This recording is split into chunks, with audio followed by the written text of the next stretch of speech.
नमस्कार दोस्तों, आप सबका स्वागत है मेरे चैनल में। आज मैं आपको मोक्षदा एकादशी की व्रत कथा सुनाऊंगी। एक बार महाराज युधिष्ठिर ने श्री कृष्ण से कहा, हे भगवान, आप तीनों लोकों के स्वामी हैं, सबको सुख देने वाले और जगत के पति हैं। मैं आपको नमस्कार करता हूँ।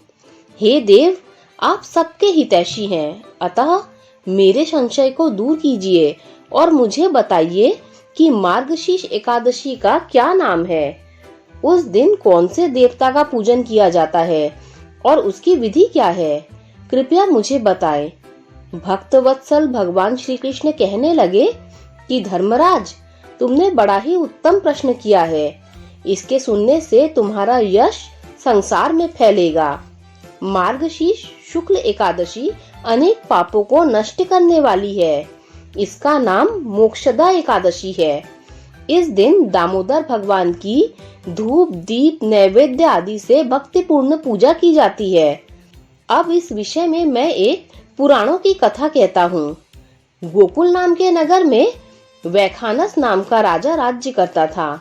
उसके राज्य में चारों वेदों के ज्ञाता ब्राह्मण रहते थे। वह राजा अपनी प्रजा का पुत्र व्रत पालन करता था। एक बार रात्रि में राजा ने एक स्वप्न देखा कि उसके पिता नरक में हैं। उसे बड़ा आश्चर्य हुआ।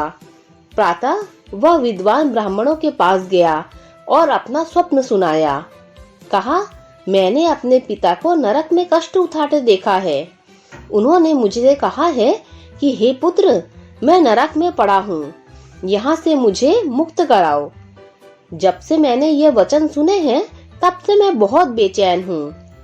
चित्त में बड़ी अशांति हो रही है।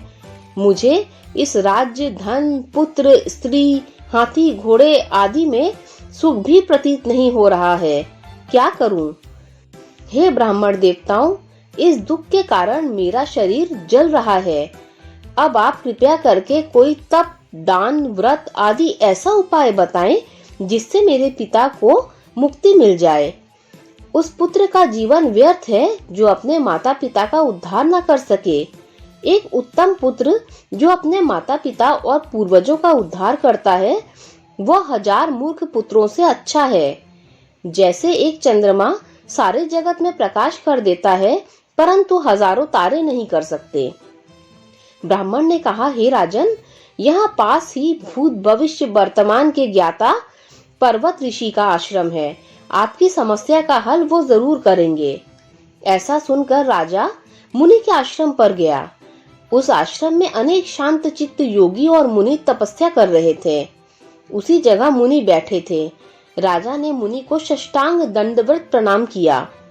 मुनि ने राजा से कुशल पूछी। राजा ने कहा कि महाराज, आपकी कृपा से मेरे राज्य में सब कुशल है, लेकिन अकस्मात मेरे चित्त में अत्यंत अशांति होने लगी है। ऐसा सुनकर पर्वत मुनि ने आंखें बंद की और भूत विचारने लगे। फिर बोले, हे राजन, मैंने योग के बल से तुम्हारे पिता के कुकर्मों को जान लिया है। उन्होंने पूर्व में कामातुर होकर एक पत्नी को रति दी, किंतु सौत के कहने पर दूसरी पत्नी को ऋतुदान मांगने पर भी नहीं दिया। उसी पाप कर्म के कारण तुम्हारे पिता को नरक में जाना पड़ा। तब राजा ने कहा, इसका कोई उपाय बताइए। मुनि बोले, राजन, आप मार्गशीर्ष एकादशी का उपवास करें और उस उपवास के पुण्यों को अपने पिता को संकल्प कर दें। इसके प्रभाव से आपके पिता की अवश्य नरक से मुक्ति होगी। मुनि के ये वचन सुनकर राजा महल में आया और मुनि के कहने के अनुसार कुटुंब सहित मोक्षदा एकादशी का व्रत किया। इसके उपवास का पुण्य उसने अपने पिता को अर्पण कर दिया। इसके प्रभाव से उसके पिता को मुक्ति मिल गई और स्वर्ग में जाते हुए वे पुत्र से कहने लगे, हे पुत्र, तेरा कल्याण हो। यह कहकर स्वर्ग चले गए। मार्गशीर्ष मास की शुक्ल पक्ष की मोक्षदा एकादशी का जो व्रत करते हैं, उसके समस्त पाप नष्ट हो जाते हैं। इस व्रत से बढ़कर मोक्ष देने वाला और कोई व्रत नहीं है। यह व्रत समस्त मनोकामनाओं को पूर्ण करने वाला है। दोस्तों, अगर आपको ये व्रत कथा अच्छी लगी हो तो लाइक कर दीजिए, मेरे चैनल को सब्सक्राइब कर दीजिए। जब आप मेरे चैनल को सब्सक्राइब करें तो बेल का आइकन भी प्रेस कर दीजिए, जिससे मेरी आने वाली सारी कथा कहानियाँ आप तक सबसे पहले पहुँच जाएगी। Thanks for listening.